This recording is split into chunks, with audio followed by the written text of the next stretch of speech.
மதுரை மாவட்டம் மேலூர் அருகே நாட்டு துப்பாக்கியை பறிமுதல் செய்த போலீசார் 3 பேரை தேடி வருகின்றனர். விவரங்களோடு இணைகிறார் நமது செய்தியாளர் ராமகிருஷ்ணன். வணக்கம் ராமகிருஷ்ணன், இது தொடர்பான விவரங்கள்.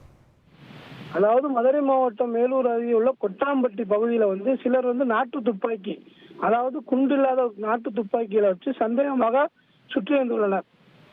இதை சந்தேகப்பட்டு காவல் நிலையத்தில் புகார் அளித்த நிலையில அங்குள்ள விஓ மூர்த்தி மற்றும் காவல்துறை அவர்கள் 3 சந்தேகப்பட்டு தேடி வந்திருக்காங்க. இதுல வேலாயுதம்பட்டியை சேர்ந்த டோபி என்ற பெரியப்பன், பூமி மற்றும் பார்த்திபன் ஆகிய 3 பேரும் இந்த துப்பாக்கியுடன் சுற்றி திரிந்து வந்திருக்கார்கள். இவர்களை சந்தேகப்பட்டு போய் பிடிக்கும் போது அவர்கள் துப்பாக்கி மற்றும் இருசக்கர வாகனத்தை கீழே தள்ளிவிட்டு ஓடிவிட்டனர். இவர்கள் 3 பேரும் துப்பாக்கி வைத்திருந்தது அந்த பகுதியிலே அச்சத்தை ஏற்படுத்தி வருகிறது. இவர்களை மேலும் போலீசார் தேடி வருகின்றனர்.